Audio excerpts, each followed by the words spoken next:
We are down here on the floor at Out of Chicago, the last day here at the conference. It's been an excellent conference, and we're here with Steve, so thank you for taking the time. Hey, my pleasure to be here, absolutely. So thanks for coming down. You're out here from Brooklyn, New York, correct? Yeah, I'm based in New York, living in Brooklyn now. And so we're just going to talk about pizza and good food. And absolutely. I mean, you know, I'm a street photographer, so that's kind of the street photography capital of the world, so I'm happy to be there. Awesome, awesome.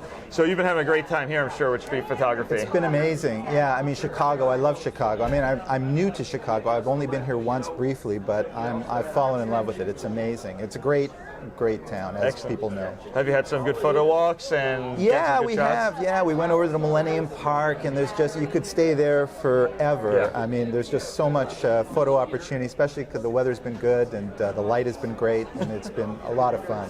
Excellent, excellent. So you were known, and you've kind of coined yourself the passionate photographer? Yeah, I mean, I like so many people I'm meeting here, I'm a passionate photographer. I wrote a book called The Passionate Photographer, and I think, you know, that's the most important thing to have as far as your pursuit of photography, a passion in a certain area. And I'm meeting all these amazing, like-minded, passionate photographers here in Chicago. Awesome, awesome. If there's one tip to keep people passionate in this field, because you know you get into ruts sometimes, and Absolutely. You look at your stuff and you're like, this is all garbage. What am I doing? And you kind of get stuck, and you need to be pulled out. What's something you can give our viewers as far as well, a tip? I'm a big proponent of sort of the personal project, and I'm telling my students here to think in terms of a set of pictures, not just kind of the individual shot, because I think sometimes when photographers spill out their work, they realize that maybe they've been kind of taking the same picture and over and over again.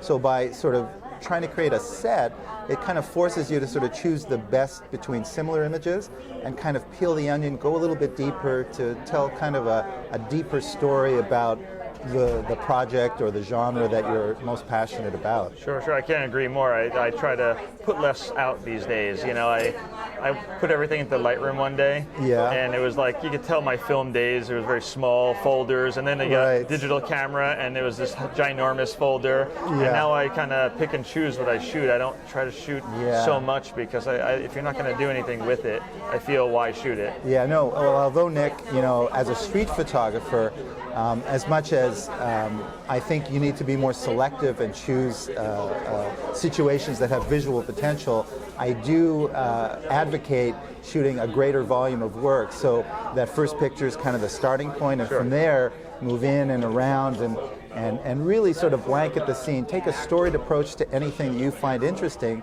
because in my experience, that takes you to sort of new places you wouldn't have gone. And also in my experience, you know, frame 19 is more likely to be better than frame 3, and if you stop at frame 10, you never got to that 5 stars. So I think in the digital realm, it's cheaper and easier to shoot a volume of work, but be more selective about what it is that you're kind of aiming your camera at. So just change your perspective and move around. Yeah, I call it the compositional dance, because just a slight movement could rearrange everything in the frame. And you know, the more you do the dance, the more it gets sort of infused into your process, and the more subconsciously you kind of fast track to the stronger images. And it really is kind of a volume thing in that way. Sure, I could see that definitely. Because we're talking about moments. You have to capture a moment, and to capture that moment, you kind of have to find the position and then be ready for it to happen. It's rare that I sort of come up across the scene, click, and that's my image. I come up, I assess, I move around,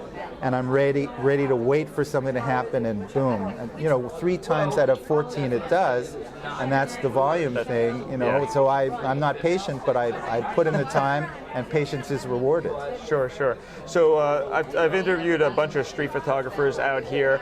And is your style more like what you were just saying, where you come and you kind of wait for stuff to come to you, or do you go like seek it out, or a little both? Yeah, I mean, I think sometimes when I have some sort of direction in terms of what I'm looking for, then I tend to find it. So sometimes, you know, I'm working on kind of a project. Sometimes I notice I have kind of a bunch of images that are similar. Maybe there's shadows. One day I'll go out and just sort of look for shadows. I'll work late in the day. And when you know what you're looking for, you tend to find it. Sure. but also I'll sort of look at a particular project or work and sort of see what I have, and that gives me clues into kind of what I'm missing, and then I can sort of seek out that particular kind of image that will fill in a blank and sort of bring the work further along, kind of thing. Excellent, excellent.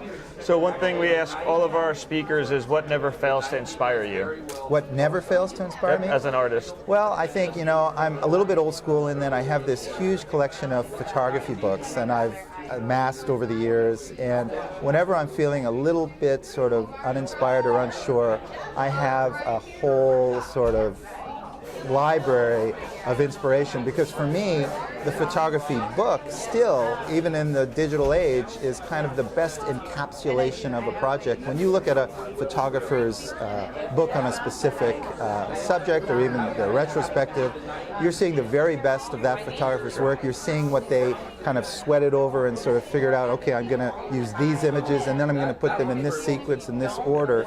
And I think there's a lot to be inspired by, of course, on the web, but there's something a little bit different about that tactile book. It's a very kind of personal experience, and I'm plugging into the brain of that particular artist, photographer, and that is always a source for inspiration. Excellent, awesome. So if you could tell our viewers out there where they can find out more about you and any workshops and books that they want to... Sure.